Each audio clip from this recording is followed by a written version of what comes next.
this isn't a place, with all due respect, like Iraq or Afghanistan, that has seen conflict raging for decades. This is a relatively civilized, relatively European.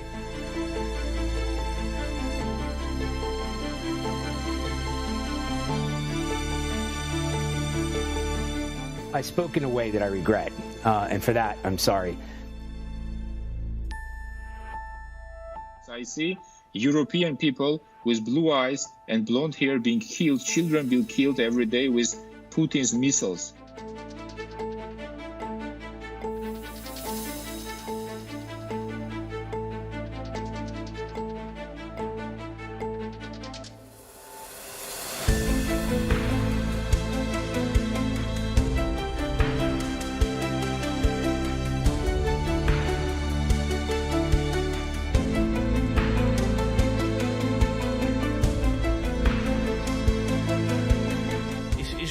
On ne parle pas là de Syriens qui fuient les bombardements du régime syrien soutenu par Vladimir Poutine. On parle d'Européens. So again, here, there is no link to the war in Ukraine. A fuel depot near Lviv. It's on fire after an alleged Russian missile attack. A CNN reporter is live at the scene. From the scene here, but you see the smoke and the flames billowing out. But many on Twitter believe the report is a fake. CNN is pretending that a fire in Edmonton, Canada is an attack in Ukraine, writes one user. And another user says, live from Edmonton, Ukraine. A fireman in the background is wearing a jacket with Edmonton written on it. But other users quickly found out why. In 2017, the Edmonton Fire Department donated 600 fire protection suits and other equipment to Ukraine. The aid project Firefighter Aid Ukraine still exists today. Its head, Kevin Royal, confirmed to DW. We've shipped over hundreds of sets. We've shipped to thousands of sets of turnout gear to Ukraine and to other countries. And in a lot of cases, those communities don't remove or don't require their markings to be removed. I could show you several examples of an identical jacket being used in evolutions over in Ukraine and in other countries. I can show you tons of examples of Toronto's equipment being used in Ukraine and in other countries. So this video is real, but this is by no means the case for everything we see from the Ukraine at the moment.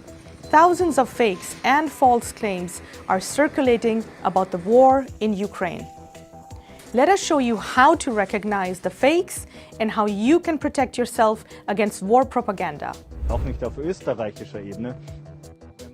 Take this video, for example. It allegedly shows that the incident in Ukraine is staged. An alleged Ukrainian corpse moves as the reporter speaks.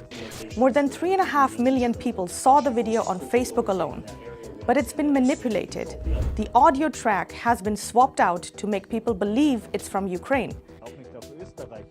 The reporter's name, Marvin Bergauer, displayed on the bottom left, leads us to the TV station OE24 via a Google search. And there we quickly find the original video. It is from Austria and shows an event by climate activists in Vienna in early February. A lot of the other content is also older or from somewhere else entirely. The videos and images are repurposed and simply posted in a new and false context. As in this case, a huge explosion can be seen in Kharkiv, claims a TikToker.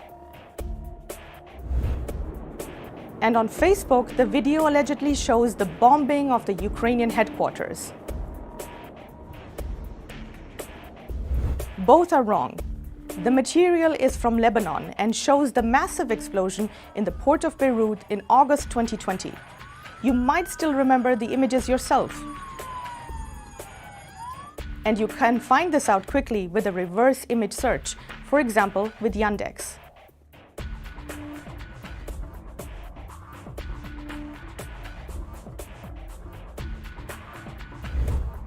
The same applies here. This is a photo of Kiev mayor Vitaly Klitschko. It went viral in the first days of the war and has been shared again and again ever since. It allegedly shows him defending his country at the front line. However, the picture is already a year old. Klitschko himself posted it on Instagram in March 2021, showing him exercising with Ukrainian reservists. Other fakes can be even more misleading. So-called deep fakes are something like the highest art of deception. Videos and images are manipulated with the help of artificial intelligence.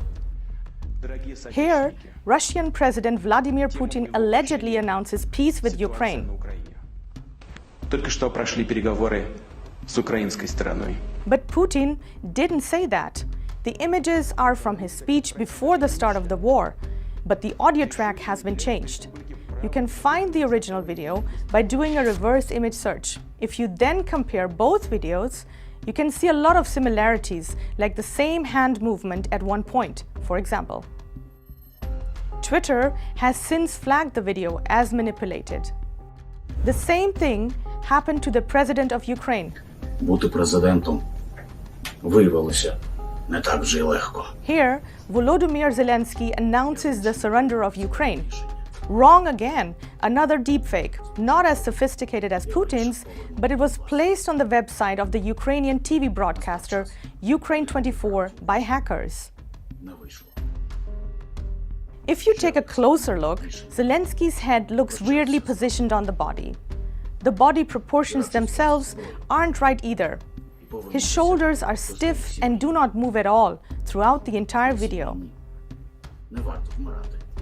Using a reverse image search, we are able to find the original image. It's from a press conference with Zelensky on March 3rd.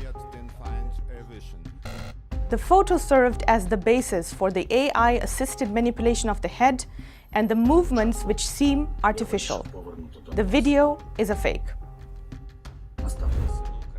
President Zelensky has become the face of the Ukrainian resistance to the Russian invasion through his daily videos. That's why he's the #1 target for fakes and Russian propaganda now. For example, it is repeatedly claimed that Zelensky has fled and that he secretly left Kiev and was hiding with the Americans. Some users claim to show which plane he left Ukraine on.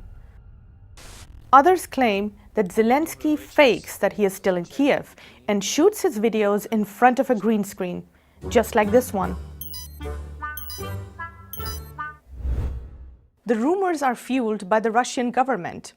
Russian Duma Speaker Vyacheslav Volodin said Zelensky had already fled at the end of February, according to the Russian state news agency. Again, this is wrong. Much of the alleged evidence for this theory has been tampered with, like this video.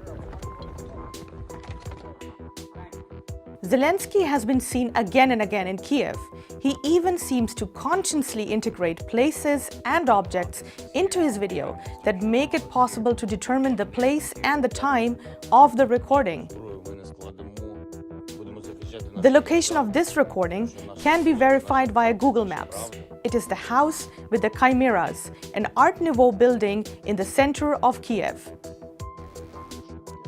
In addition, on March 3rd, Zelensky gave a press conference to international journalists in Kiev.